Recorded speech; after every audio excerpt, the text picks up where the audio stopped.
I would say the overwhelming feeling is sadness. You know, we have to let employees go, people that we've worked with for many years. We have to move our families if that's the case in many cases, and that's really it. It's disappointing. It's really just disappointing. SecondStreet.org recently sat down with Peter Gossman. He's a business owner in Ontario, and he's also the Vice President of the Coalition of Concerned Manufacturers and Businesses of Canada. Their group represents over 200 businesses. So we wanted to get Peter's take on his experience with the carbon tax and what he's hearing from his members. So I'm Peter Gossman, and I'm Vice President of the Coalition of Concerned Manufacturers and Businesses of Canada.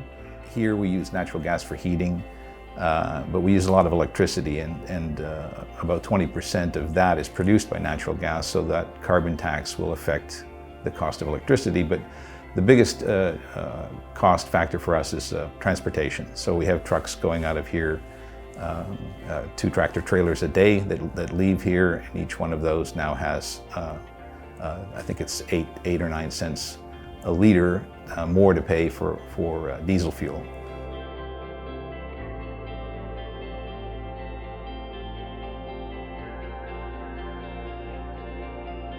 As far as how it affects the workers on a day-to-day basis and their employment, their compensation for employment, the more burden there is on the employer, obviously, the less they can put out for bonuses, the less for wage increases, and it just puts a downward pressure on an employee's ability to move forward.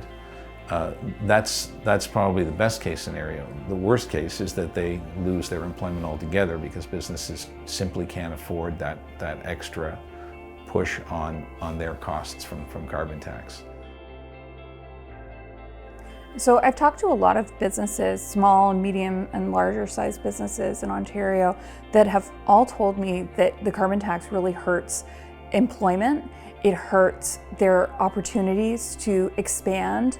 I've talked to companies that have been open about that they might be expanding into the United States because it's easier for them to do business there without these extra costs.